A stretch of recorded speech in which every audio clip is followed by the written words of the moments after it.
भाई भाई भाई, कुछ भाई बोल रहे हैं कि भाई सोन पे बार्सिलोना बैट करना चाह रही है। जो भी रूमर्स आ रहे हैं कि सोन आना चाहता है या बार्सिलोना लेना चाहती है, तो भाई एक मिक्स्ड ओपिनियन है, या एक मत है मेरा कि भाई क्या होना चाहिए और क्या नहीं होना चाहिए। जहां तक अंदाजा है कि सोन को भाई शायद पैसे वैसों में तो खरीदेंगे नहीं, अगर वो फ्री एजेंट आता है ना। अगर वो फ्री एजेंट आता है तो मुझे इसमें कोई शिकायत नहीं है।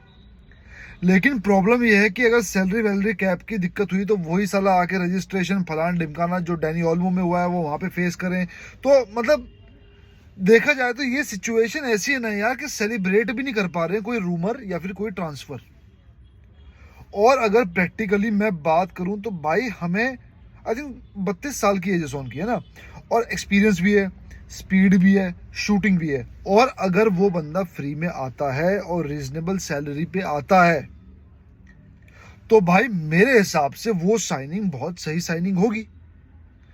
ला लीगा से ज्यादा मैं यूसीएल के बारे में सोच रहा हूँ, क्योंकि वहां पे चलता है एक्सपीरियंस, सिर्फ एनर्जी नहीं। और जैसा मैंने बोला कि भाई 32 साल की एज है तो कोई इतना भी बुढ़ा नहीं है भाई कि उसको हम खिला नहीं सकते। और ईपीएल लेवल की उसकी फिजिक है, ईपीएल लेवल की उसकी फुर्ती होगी, और एक एक ना कॉम्पिटिटिव लेवल होगा जो कि बारसा को आके हेल्प कर सकता है। और अगर हम पोजीशनिंग की बात भी करें सोन की, तो भाई सेकंड स्ट्राइकर खेल सकता है, जो कि बारसा इतना खिलाती नहीं है। पर फिर भी जो मेरे को लग रहा है कि भाई क्या हो सकता है, कहाँ पे वो बेस्ट हो सकता है, तो भाई as a second striker, as a striker, या फिर एज लेफ्ट विंगर भी वो तगड़ा है, क्योंकि वो राइट फुट प्लेयर है भाई। और हमें हमें एक ऐसा प्लेयर चाहिए जो फिजिकली स्ट्रांग भी हो और साथ ही साथ अटैक के साथ साथ वर्क रेट प्रोवाइड करे डिफेंस में और मिडफील्ड में ड्रॉप करके।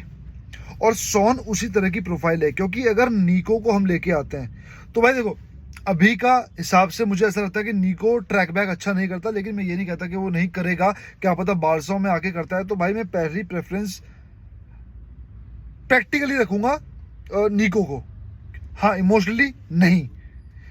दूसरी, भाई लियाओ पे पैसे वैसे की औकात हमारी है नहीं, हालांकि औकात तो हमारी किसी भी चीज़ की नहीं, लेकिन इसलिए मैं वही बात कर रहा हूँ जो होनी चाहिए भाई, कि अगर नीको के मतलब ये सब हटाते हो ना, चलो ये भी एक डिस्कशन आप हटा दो।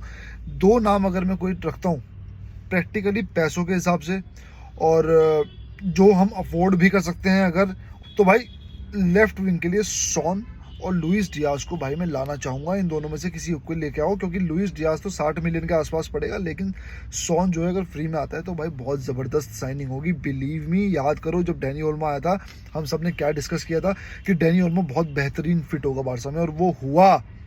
और भाई मार्क माय वर्ड्स, कल मैंने ट्रेंट के ऊपर वीडियो बनाई थी, कई लोगों ने बोला है ट्रेंट मड्रिड के बारे में आप क्यों उनकी साइनिंग पे ध्यान दे रहे हो, आप अपनी जीत पे ध्यान दो। भाई मड्रिड से हमारी जीत बिल्कुल लिंक्ड है। अगर मड्रिड गंदा खेलेगी, मड्रिड एडजस्ट नहीं कर पाएगी अपने स्क्वाड के साथ, तो हम जीतेंगे। सेम फॉर मड्रिड, अगर बारसा गंदा खेलेगी, बारसा की टीम स्क्वाड अच्छा नहीं कर पाएगा, तो मड्रिड जीतेगी। तो सीधी बात है भाई, डायरेक्ट कनेक्शन है पति पत्नी वाला। तो भाई अगर फ्री है तो मेरी पहली प्रेफरेंस होगी सॉन विद एक्सपीरियंस।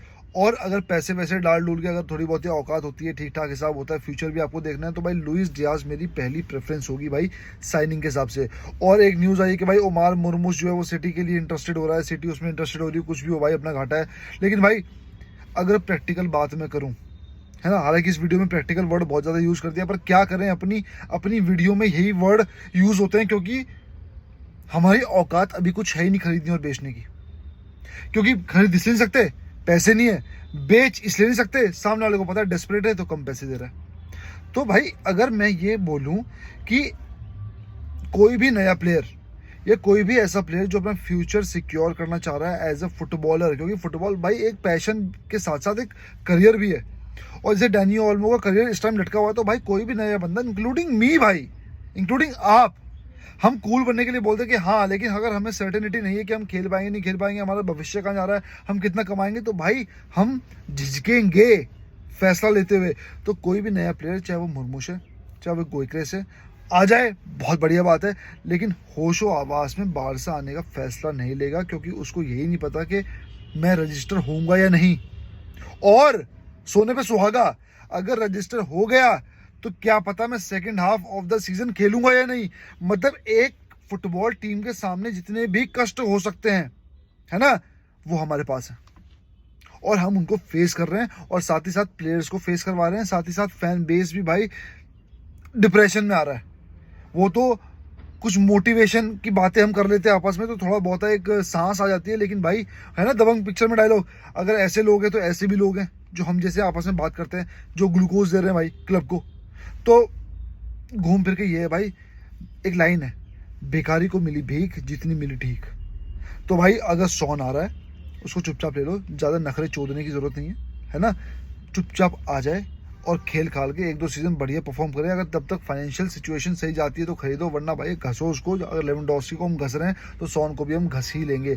तो भाई मेरे ये विचार हैं सॉन के बारे में। कुछ भाई बोल रहे थे कि आपका ओपिनियन क्या है, तो मैंने कोशिश करी आपको समझाने की फैक्ट वाइज, और होप मेरे विचार आप तक पहुँचे होंगे और कई जगह आप मुझसे एग्री भी किए होंगे।